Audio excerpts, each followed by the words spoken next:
warahmatullahi wabarakatuh. Adil Kak Talino, baca rumin Kak Saruga, basengat Kak Jubata. Salam sehat, salam bahagia selalu. Berikut adalah jurnal refleksi Dwi Mingguan ke-6. Sebelumnya perkenalkan saya dahulu. Nama saya Usmadi, calon guru penggerak angkatan ke-11 SMK Negeri 1 Mempawah Hilir, Kalimantan Barat. Jurnal model Sick Thinking Hat atau sering kita sebut dengan teknik 6 topi. Model ini diperkenalkan oleh Edward de Bono pada tahun 1985. Model ini melatih kita melihat suatu topik dari berbagai sudut pandang. Dengan semakin sering melatih ke-6 topi, kita akan dapat mengambil refleksi diri yang lebih mendalam. Pembelajaran modul 2.2 mulai dari calon guru penggerak, dan calon guru penggerak merefleksikan kompetensi sosial dan emosional dirinya maupun murid.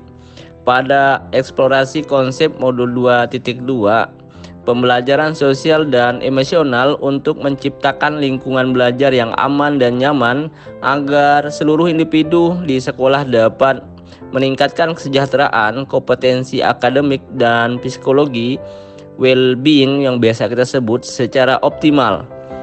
Konsep pembelajaran sosial dan emosional berdasarkan kerangka kerja CASEL, Collaborative for Academic, Social, and Emotional Learning, yang bertujuan untuk mengembangkan 5 kompetensi sosial dan emosional atau sering kita sebut dengan KSE. Ruang kolaborasi bersama teman calon guru penggerak menyusun ide implementasi pembelajaran sosial dan emosional untuk murid dan pendidik dan tenaga kependidikan. Saya merasa bersemangat dan tertantang untuk menerapkan pembelajaran sosial emosional ini di lingkungan sekolah saya.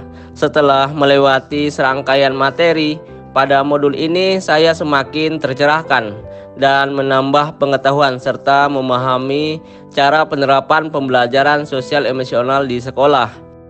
Hal-hal yang positif terkait materi ini yakni mau mengajarkan kita untuk memahami, menghayati, dan mengelola emosi melalui teknik stop.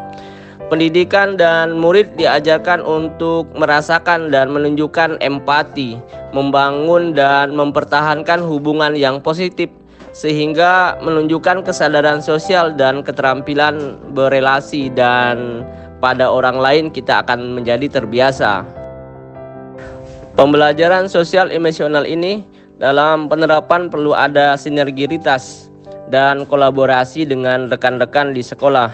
Banyak rekan-rekan senior yang merasa dirinya paling hebat sehingga tidak mau mengambil pandangan dan pemikiran orang lain, sehingga sikap kepemimpinan tidak menunjukkan kolaborasi tapi individual. Mengarahkan siswa untuk mengambil jeda secara fisik dan mental dengan latihan stop dalam mengelola diri mereka sehingga bisa fokus pada pembelajaran. Murid berdiskusi dengan kelompok, membagi tugas, berkolaborasi, dan menghargai pendapat orang lain. Kemudian murid menyajikan hasil diskusi, mendorong kelompok lain untuk memberikan apresiasi dan masukan serta menghormati pendapat orang lain, dan kemudian mereka membuat kesepakatan kelas untuk menghargai keberagaman di kelas itu. Kemudian dilanjutkan dengan budaya 5S, senyum, salam, sapa, sopan, santun. Dan di rumah maupun di masyarakat mereka akan menjadi terbiasa karena sudah mempraktikkan budaya positif yang sudah dilaksanakan di sekolah maupun dimanapun mereka berada.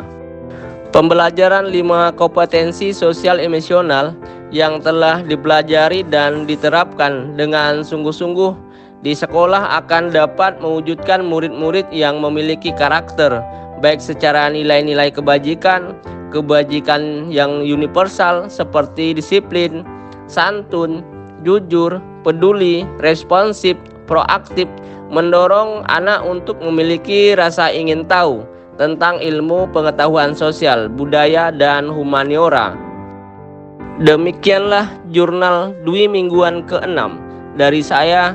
Terima kasih. Salam guru penggerak. tergerak, bergerak, dan menggerakkan. Nasrullahi fatun karif. Assalamualaikum warahmatullahi wabarakatuh.